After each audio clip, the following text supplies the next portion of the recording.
ನಮಸ್ಕಾರ ವೀಕ್ಷಕರೇ, ಕಲಾ ಟಿವಿ ಕನ್ನಡ ಚಾನಲ್ಗೆ ಸ್ವಾಗತ. ಫ್ರೆಂಡ್ಸ್, ಇವತ್ತಿನ ವಿಡಿಯೋದಲ್ಲಿ ಬೆರಕೆ ಸೊಪ್ಪನ್ನು ಉಪಯೋಗಿಸ್ಕೊಂಡು ತುಂಬ ಸಿಂಪಲ್ಲಾಗಿ ಹಾಗೆ ಸರಳವಾಗಿ ತುಂಬ ಟೇಸ್ಟಿಯಾದ ಸಾಂಬಾರನ್ನ ಹೇಗೆ ಮಾಡೋದು ಅಂತ ಅಂದ್ಬಿಟ್ಟು ನಾನು ಈ ವಿಡಿಯೋದಲ್ಲಿ ಸರಳವಾಗಿ ನಿಮ್ಮ ಜೊತೆ ಹಂಚ್ಕೊತಾ ಇದ್ದೀನಿ. ಊರಿಂದ ಬೆರಕೆ ಸೊಪ್ಪನ್ನು ಕೊಟ್ಟು ಕಳಿಸಿದ್ರು. ಊರಿಂದ ಕೊಟ್ಟು ಕಳಿಸಿದ್ದಾರೆ ಸೊಪ್ಪು ಅಂತಂದರೆ ನಿಮಗೆ ನಾನು ಹೇಳೋ ಅವಶ್ಯಕತೆಯೇ ಇರೋದಿಲ್ಲ. ಯಾಕೆಂದರೆ ನೀವು ಊರಿಂದ ಎಲ್ಲನ ಸೊಪ್ಪು ತಂದಿರ್ತೀರ, ಎಷ್ಟು ಚೆನ್ನಾಗಿ ಸಾಂಬಾರಾಗಿರುತ್ತೆ. ನಾವು ಇಲ್ಲಿ ಬೆಂಗಳೂರಲ್ಲೆಲ್ಲ ಸೊಪ್ಪು ತೊಗೊಂಬಂದರೆ ಅಷ್ಟು ಚೆನ್ನಾಗಿ ಸಾಂಬಾರು ಆಗೋದೇ ಇಲ್ಲ. ಅಷ್ಟು ಚೆನ್ನಾಗಿ ಸಾಂಬಾರು ಊರಿಂದ ಕೊಟ್ಟು ಕಳಿಸಿದ ಸೊಪ್ಪಲ್ಲಿರುತ್ತೆ. ನೀವೂ ಮಾಡಿರ್ತೀರ, ನಾವು ಅದನ್ನು ನೋಡ್ತಾ ಇದ್ದರೆ ಬಾಯಲ್ಲಿ ನೀರು ಬರ್ತಾ ಇರುತ್ತೆ, ಅಷ್ಟು ಚೆನ್ನಾಗಿರುತ್ತೆ. ಬನ್ನಿ ಫ್ರೆಂಡ್ಸ್, ಮಸೆಪ್ಪು ಹೇಗೆ ಮಾಡೋದು ಅಂತ ನೋಡ್ಕೊಂಬರೋಣ. ನಾನು ಮಸೆಪ್ಪು ಮಾಡೋದಕ್ಕೆ ಇಲ್ಲಿ ಬಸಳೆ ಸೊಪ್ಪನ್ನು ತೊಗೊಂಡಿದ್ದೀನಿ. ಅದಾದಮೇಲೆ ಕುಂಬಳ ಸೊಪ್ಪನ್ನು ಕೊಟ್ಟು ಕಳಿಸಿದ್ರು, ಅದನ್ನು ತೊಗೊಂಡಿದ್ದೀನಿ. ಕುಂಬಳ ಸೊಪ್ಪು, ಬಸಳೆ ಸೊಪ್ಪು ಮತ್ತು ಗಾಣಿಕೆ ಸೊಪ್ಪು. ನೋಡಿ, ಗಾಣಿಕೆ ಸೊಪ್ಪೆಲ್ಲ ನಾವು ಇಲ್ಲಿ ಬೆಂಗಳೂರಲ್ಲೆಲ್ಲ ಸಿಗೋದೇ ಇಲ್ಲ. ಎಷ್ಟು ಕುಡಿ ಇದೆ ಗಾಣಿಕೆ ಸೊಪ್ಪು. ಈ ಥರನೇ ಅವರು ಉಪಯೋಗ ಮಾಡೋದು, ತುಂಬಾ ಕುಡಿ ಇರುತ್ತೆ. ಫ್ರೆಂಡ್ಸ್, ಇದು ಶುಗರ್ ಸೊಪ್ಪಂತೆ. ನಾನು ಮೊದಲನೇ ಸಲ ನೋಡ್ತಾ ಇರೋದು, ನಾನು ನೋಡಿರಲೇ ಇಲ್ಲ. ಇದು ಶುಗರ್ ಸೊಪ್ಪು ಅಂತ ಹೇಳಿದ್ರು. ಇದು ಯಾವ ಸೊಪ್ಪು ಅಂತ ಅಂದ್ಬಿಟ್ಟು ನಿಮಗೆ ಗೊತ್ತಿದ್ದರೆ ಕಾಮೆಂಟ್ ಮಾಡಿ. ಅವರ ಹೆಸರು ಕೇಳಿದ್ದಕ್ಕೆ ಶುಗರ್ ಸೊಪ್ಪು ಅಂತ ಹೇಳಿದ್ರು. ನಾನಂತೂ ನೋಡಿರಲೇ ಇಲ್ಲ, ಮತ್ತು ಸಾಂಬಾರು ಮಾಡಿರಲೂ ಇಲ್ಲ, ಯಾವತ್ತೂ ಮಾಡಿರಲಿಲ್ಲ, ಇವತ್ತೇ ಮಾಡಿರೋದು. ಇದು ಒಂದು ಸ್ವಲ್ಪ ಅನ್ಗೋನೆ ಸೊಪ್ಪಿನ ತಳಿ ಥರನೇ ಇದೆ ನೋಡಿ. ಆದರೆ ಅನ್ಗೋನೆ ಸೊಪ್ಪು ತುಂಬ ಸಣ್ಣದು ಎಲೆಗಳಿರುತ್ತೆ, ಇದು ದೊಡ್ಡ ಎಲೆಗಳು ಇದೆ. ಅದೇ ಥರ ಬಳ್ಳಿ ಎಲ್ಲನ ಅದೇ ಥರ ಇದೆ ನೋಡಿ. ಈ ಥರ ಇದೆ ಬಳ್ಳಿ ಎಲ್ಲ, ಸೇಮ್ ಅನ್ಗೋನೆ ಸೊಪ್ಪಿನ ಥರನೇ ಇದೆ. ಆದರೆ ಇದು ಶುಗರ್ ಸೊಪ್ಪಂತೆ. ಇದರೊಳಗೆ ಒಂದು ಸ್ವಲ್ಪ ಹೂವನೂ ಸಹ ಇತ್ತು, ತುಂಬ ಚೆನ್ನಾಗಿ ಒಂಥರ ಪಿಂಕ್ ಹೂವು ಥರ ಇತ್ತು. ಆ ಹೂವನ್ನ ಸಿಕ್ಕೋರೆ ತೋರಿಸ್ತೀನಿ ನೋಡಿ. ಇದೇ ಥರ ಹೂವು ನಿಮಗೆ ಗೊತ್ತಿದ್ದರೆ, ಈ ಶುಗರ್ ಸೊಪ್ಪು ಇದ್ರ ಹೆಸರು ಶುಗರ್ ಸೊಪ್ಪೆ ಅಂತ ಗೊತ್ತಿದ್ದರೆ ಅದಕ್ಕೂ ಕಮೆಂಟ್ ಮಾಡಿ. ಇಲ್ಲಾಂತಂದರೆ ಇದಕ್ಕೆ ನಿಮ್ಮ ಪ್ರದೇಶದಲ್ಲಿ ನಿಮ್ಮ ಕಡೆ ಎಲ್ಲನ ಏನು ಸೊಪ್ಪು ಅಂತ ಹೇಳ್ತಾರೆ ಅಂತ ಅಂದ್ಬಿಟ್ಟು ಅದನ್ನು ಕಮೆಂಟ್ ಮಾಡಿ. ಆದರೆ ಸಾರಂತೂ ತುಂಬಾ ಟೇಸ್ಟಿಯಾಗಿತ್ತು, ತುಂಬ ಚೆನ್ನಾಗಿರುತ್ತೆ ಮಾಡಿ ಅಂತಂದರು. ನನಗೆ ಒಂದು ಸ್ವಲ್ಪ ಅನುಮಾನ ಎಲ್ಲ ಇತ್ತು ಹೆಂಗೆ ಮಾಡೋದು ಅಂತಂದ್ಬಿಟ್ಟು. ಇಲ್ಲ ಮಾಡಿ ಅಂತ ಅಂದ್ಬಿಟ್ಟು ಊರಿಂದ ಕೊಟ್ಟು ಕಳಿಸಿದ್ರು ಸೊಪ್ಪು. ನಾನು ಮಾಡ್ತಾಯಿದ್ದೀನಿ. ಒಂದು 2 ರಿಂದ 3 ಸಲ ಚೆನ್ನಾಗಿ ನೀರಲ್ಲಿ ತೊಳ್ಕೊಬೇಕಾಗುತ್ತೆ. ನಾನು ಬೆರಕೆ ಸೊಪ್ಪಿನ ಸಾಂಬಾರು ಮಾಡೋದಕ್ಕೆ ಹೆಸ್ರು ಕಾಳು ಮತ್ತು ಬೇಳೆನ ತೊಗರಿಬೇಳೆ ತೊಗೊಂಡಿದ್ದೀನಿ. ಎರಡನ್ನೂ ಒಂದು ಸಲ ನೀರಲ್ಲಿ ತೊಳ್ಕೊಬೇಕಾಗುತ್ತೆ. ಯಾವುದೇ ಬೇಳೆಕಾಳನ್ನ ಸಾಂಬಾರಿಗೆ ಹಾಕೋದಕ್ಕಿಂತ ಮುಂಚೆ ಒಂದು ಸಲ ಚೆನ್ನಾಗಿ ತೊಳ್ಕೊಬೇಕು. ಒಂದು ಸ್ವಲ್ಪ ಬಣ್ಣನೂ ಕಟ್ಟಿರ್ತಾರೆ, ಹಾಗಾಗಿ ಚೆನ್ನಾಗಿ ತೊಳ್ಕೊಬೇಕಾಗುತ್ತೆ. ತೊಳೆದಾದಮೇಲೆ ನಾನು ಒಂದು ಕುಕ್ಕರ್ಗೆ ಸೇರಿಸ್ಕೊತಾ ಇದ್ದೀನಿ. ಹೆಸ್ರು ಕಾಳು ಮತ್ತು ತೊಗರಿಬೇಳೆನ ಒಂದು ಕುಕ್ಕರ್ಗೆ ಸೇರಿಸ್ಕೊತಾ ಇದ್ದೀನಿ. 100 ಗ್ರಾಮ್ ಹೆಸ್ರು ಕಾಳು, ಒಂದು 50 ಗ್ರಾಮ್ ಬೇಳೆನ ಸೇರಿಸ್ಕೊಂಡಿದ್ದೀನಿ. ಈಗ ಕುಂಬಳ ಸೊಪ್ಪು, ಬಸಳೆ ಸೊಪ್ಪು ಮತ್ತು ಶುಗರ್ ಸೊಪ್ಪು, ಗಾಣಿಕೆ ಸೊಪ್ಪನ್ನು ಹಾಕ್ಕೊಂಡು ಮಸೆಪ್ಪು ಮಾಡ್ತಾಯಿದ್ದೀನಿ. ತೊಳೆದಿರೋದನ್ನ ಎಲ್ಲ ನೀಟಾಗಿ ಹಾಕ್ಕೊತಾ ಇದ್ದೀನಿ. ಒಂದು ಸ್ವಲ್ಪ ಬಿಸಿನೀರು ಕಾಸಿಟ್ಕೊಂಡಿದ್ದೆ, ಅದನ್ನು ಸೇರಿಸ್ಕೊತಾ ಇದ್ದೀನಿ. ತಣ್ಣೀರನ್ನೇ ಹಾಕ್ಕೊಬೋದು, ಆದರೆ ಒಂದು ಸ್ವಲ್ಪ ಬಿಸಿನೀರು ಉಳಿದಿತ್ತಲ್ಲ ಅದನ್ನ ಹಾಕ್ಕೊಂಡಿದ್ದೀನಿ. ಒಂದು 3 ಟೊಮೊಟೊನ ಸಣ್ಣದಾಗಿ ಕಟ್ ಮಾಡಿಬಿಟ್ಟು ಸೇರಿಸ್ಕೊತಾ ಇದ್ದೀನಿ. ಒಂದು ಗೆಡ್ಡೆ ಬೆಳ್ಳುಳ್ಳಿ, ಒಂದು 3 ರಿಂದ 4 ಮೆಣಸಿನ್ಕಾಯಿನ ಸೇರಿಸ್ಕೊತಾ ಇದ್ದೀನಿ. ಮೆಣಸಿನ್ಕಾಯಿ ಹಾಕೋದ್ರಿಂದ ತುಂಬ ಟೇಸ್ಟಿಯಾಗಿರುತ್ತೆ ಮಸಪ್ಪು. ಇವಾಗ ಎಷ್ಟು ಬೇಕೋ ಅಷ್ಟೊಂದು ನೀರನ್ನು ಹಾಕ್ಕೊಂಡು, ಹಾಗೆ ಒಂದು ಸ್ವಲ್ಪ ಹಸಿ ಈರುಳ್ಳಿನ ಬೇಯೋದಕ್ಕೆ ಹಾಕ್ಬಿಟ್ಟು ಒಂದು 2 ಸಲ ಕೂಗಿಸ್ಕೊಬೇಕಾಗುತ್ತೆ.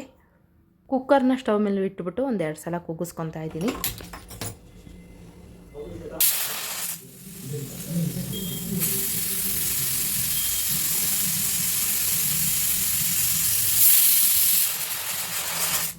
ಕುಕ್ಕರ್ ಒಂದು 2 ಸಲ ಕೂಗಿ ತಣ್ಣಗಾದ್ಮೇಲೆ ನಾನು ಓಪನ್ ಮಾಡ್ತಾಯಿದ್ದೀನಿ. ಈಗ ಸೊಪ್ಪನ್ನೆಲ್ಲನ ಒಂದು ತಟ್ಟೆಗೆ ಹಾಕ್ಕೊಂಡು ಆರೋದಕ್ಕೆ ಬಿಡಬೇಕಾಗುತ್ತೆ. ಸೊಪ್ಪು ಮತ್ತು ಇಲ್ಲಿ ಹಾಕಿರೋ ಟೊಮೊಟೊ ಎಲ್ಲನ ಆರೋದಕ್ಕೆ ಬಿಡಬೇಕಾಗುತ್ತೆ. ಆದಷ್ಟು ಬೇಳೆ ಮತ್ತು ಕಾಳುಗಳ್ನ ಹಾಗೇ ಅಲ್ಲೇ ಇಟ್ಕೊಂಡಿರಬೇಕಾಗುತ್ತೆ. ಆಮೇಲೆ ತಟ್ಟೆಗೆ ಹಾಕ್ಕೊಂಡಾದ್ಮೇಲೆ ಒಂದು ಸ್ವಲ್ಪ ಬೇಳೆ ಮತ್ತು ಕಾಳುಗಳು ಬಂದಿರ್ತವೆ, ಅದನ್ನೆಲ್ಲ ಒಂದು ಸ್ವಲ್ಪ ನಾವು ಸಪ್ರೇಟ್ ಮಾಡ್ಕೊಬೇಕಾಗುತ್ತೆ. ಈಗ ಆರಿಸ್ಕೊಳೋದ್ರಿಂದ ಮಿಕ್ಸಿ ಜಾರ್ಗಳು ಹಾಳಾಗೋಗೋದಿಲ್ಲ. ಇಲ್ಲಾಂದರೆ ಬಿಸಿ ಇರಬೇಕಾದ್ರೆ ನಾವು ಮಿಕ್ಸಿ ಜಾರ್ಗೆ ಹಾಕ್ಬಿಟ್ಟು ಎಲ್ಲ ಮಿಕ್ಸಿಗೆ ರುಬ್ಕೊಂಡ್ರೆ ತುಂಬ ಬೇಗ ಮಿಕ್ಸಿ ಜಾರ್ಗಳೆಲ್ಲ ಹಾಳಾಗೋಗ್ತವೆ. ಈಗ ಒಂದು ಒಗ್ಗರಣೆ ಮಾಡ್ಕೊಳೋದಕ್ಕೆ ಸ್ಟವ್ ಮೇಲೆ ಒಂದು ಪಾತ್ರೆ ಇಟ್ಕೊಂಡಿದ್ದೀನಿ. ಒಂದು 3 ಟೇಬಲ್ ಸ್ಪೂನ್ ಎಣ್ಣೆನ ಸೇರಿಸ್ಕೊತಾ ಇದ್ದೀನಿ. ಎಣ್ಣೆ ಬಿಸಿ ಆದಮೇಲೆ ಸಾಸಿವೆ ಚಟಪಟ ಅಂತ ಸಿಡಿಬೇಕು, ಅಲ್ಲಿವರೆಗೂ ನಾವು ಸಿಡಿಸ್ಕೊಬೇಕಾಗುತ್ತೆ. ಯಾವುದೇ ಕಾರಣಕ್ಕೂ ಸಾಸಿವೆ ಸಿಡಿದಾಗೆ ನಾವು ಅಡುಗೆನೇ ಮಾಡಬಾರ್ದು. ಸಾಸಿವೆ ಸಿಡಿಯೋದ್ರಿಂದ ಕಳ್ಳುಗಳು ಉಣ್ಣಾಗೋದಿಲ್ಲ ಅಂತ ಹೇಳ್ತಾರೆ. ಸಾಸಿವೆ ಸಿಡಿಲಿಲ್ಲ ಅಂದರೆ ಕಳ್ಳು ಉಣ್ಣಾಗ್ತವೆ ಅಂತಂತಾರೆ. 1-2 ಈರುಳ್ಳಿ, ದಪ್ಪದು ಈರುಳ್ಳಿ 2 ಮತ್ತು ಕರಿಬೇವಿನ ಸೊಪ್ಪು ಹಾಕ್ಕೊಂಡು ಉದ್ದುದ್ದಾಗಿ ಕಟ್ ಮಾಡ್ಕೊಂಡಿದ್ದೀನಿ ಈರುಳ್ಳಿನ. ಈಗ ಒಗ್ಗರಣೆ ಮಾಡ್ಕೊತಾ ಇದ್ದೀನಿ. ಒಗ್ಗರಣೆ ಮಾಡ್ಕೊಳೋದಕ್ಕೆ ನೋಡಿ, ನಾನು ಮಡಕೆ ತೊಗೊಂಡಿದ್ದೀನಿ. ಮಡಕೆ ಥರ ಇದೆ, ಇದು ಏನಂತ ಗೊತ್ತಿಲ್ಲ ಸರಿಯಾಗಿ, ಒಂದು ಸ್ವಲ್ಪ ದಬ್ರಿ ಥರ ಇದೆ, ಇದನ್ನು ತೊಗೊಂಡಿದ್ದೀನಿ. ನಾವು ಮಡಕೆಯಲ್ಲಿ ಮತ್ತು ನೋಡಿ ಈ ಥರ ದಬ್ರಿಲೆಲ್ಲ ಯೂಸ್ ಮಾಡಬೇಕಾದ್ರೆ ಆದಷ್ಟು ಮರದ್ದು ಕಟ್ಟಿಗೆಯಿಂದ ಮಾಡಿರೋ ಸೌಟುಗಳೇ ಆಗಿರ್ಬೋದು, ಅನ್ನದ ಕೈ ಆಗಲಿ ಯೂಸ್ ಮಾಡೋದ್ರಿಂದ ಮಡಕೆಗಳೆಲ್ಲ ಚೆನ್ನಾಗಿ ಬಾಳಿಕೆ ಬರುತ್ತೆ. ಈಗ ಸಾಂಬಾರು ಮಾಡೋದಕ್ಕೆ ಸಾಂಬಾರು ಪುಡಿ 2 ಟೇಬಲ್ ಸ್ಪೂನು ಸೇರಿಸ್ಕೊತಾ ಇದ್ದೀನಿ. ಮಿಕ್ಸಿ ಜಾರ್ಗೆ ಸಾಂಬಾರು ಪುಡಿನ 2 ಟೇಬಲ್ ಸ್ಪೂನ್ ಹಾಕ್ಕೊಂಡಿದ್ದೀನಿ. ಹಾಗೆ ಒಂದು ಸ್ವಲ್ಪ ತೆಂಗಿನಕಾಯಿ ತುರಿನ ಹಾಕ್ಕೊತಾ ಇದ್ದೀನಿ. ಒಗ್ಗರಣೆ ಮಾಡ್ಕೊಂಡಿದ್ದೀವಲ್ಲ ಆ ಒಗ್ಗರಣೆನ 1-2 ಟೇಬಲ್ ಸ್ಪೂನು ಎತ್ಬಿಟ್ಟು ಮಿಕ್ಸಿ ಜಾರ್ಗೆ ಹಾಕ್ಕೊತಾ ಇದ್ದೀನಿ. ಫ್ರೆಂಡ್ಸ್, ನಿಮಗೆ ಯಾವಾಗಾದರೂ ದಿಢೀರ್ ಸಾಂಬಾರು ಮಾಡಬೇಕು ಅಂತ ಅಂದಾಗ ತುಂಬ ಟೇಸ್ಟಿಯಾಗಿರಬೇಕು, ಸಾಂಬಾರು ಡಿಫ್ರೆಂಟಾಗಿರಬೇಕು ಅಂತಂದರೆ ಒಗ್ಗರಣೆನ ಎತ್ಬಿಟ್ಟು ಸಾಂಬಾರು ಮಾಡ್ಕೊಳ್ಳಿ.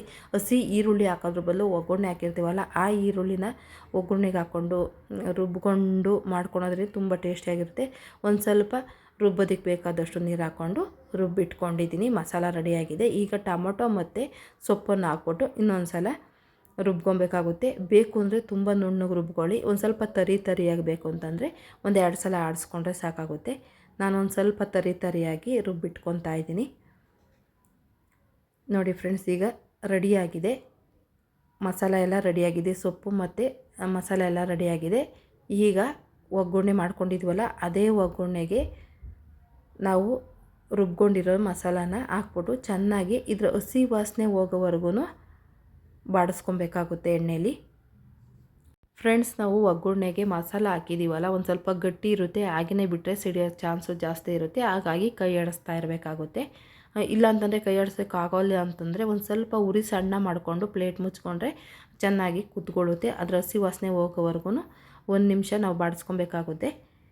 ನೋಡಿ, ಈಗೆಲ್ಲನ ಬಾಡಿಸ್ಕೊಂಡಿದ್ದೀನಿ, ಚೆನ್ನಾಗಿ ಬಾಡಿಸ್ಕೊಂಡಿದ್ದೀನಿ. ಮಸಾಲೆಯ ಹಸಿ ವಾಸನೆ ಹೋಗೋವರೆಗೂ ಕುದಿಸ್ಕೊಂಡಾದಮೇಲೆ ಮಿಕ್ಸಿ ತೊಳೆದಿದ್ದ ನೀರನ್ನು ಸೇರಿಸ್ಕೊಬೇಕಾಗುತ್ತೆ. ಅದಾದಮೇಲೆ ಕಾಳು ಬೇಯಿಸ್ಕೊಂಡಿದ್ದೀವಲ್ಲ ಆ ಕಾಳು ಬೇಯಿಸ್ಕೊಂಡಿದ್ದ ನೀರು, ಸಪ್ಪು ನೀರು ಮತ್ತು ಕಾಳನ್ನು ಹಾಕ್ಕೊಂಡು ನಮಗೆ ಎಷ್ಟು ತೆಳುವಾಗಿ ಸಾಂಬಾರು ಬೇಕೋ ಅಷ್ಟು ತೆಳುವಾಗಿ ನಾವು ಈ ಸಮಯದಲ್ಲಿ ಮಸಪ್ಪನ್ನ ಮಾಡ್ಕೊಬೇಕಾಗುತ್ತೆ.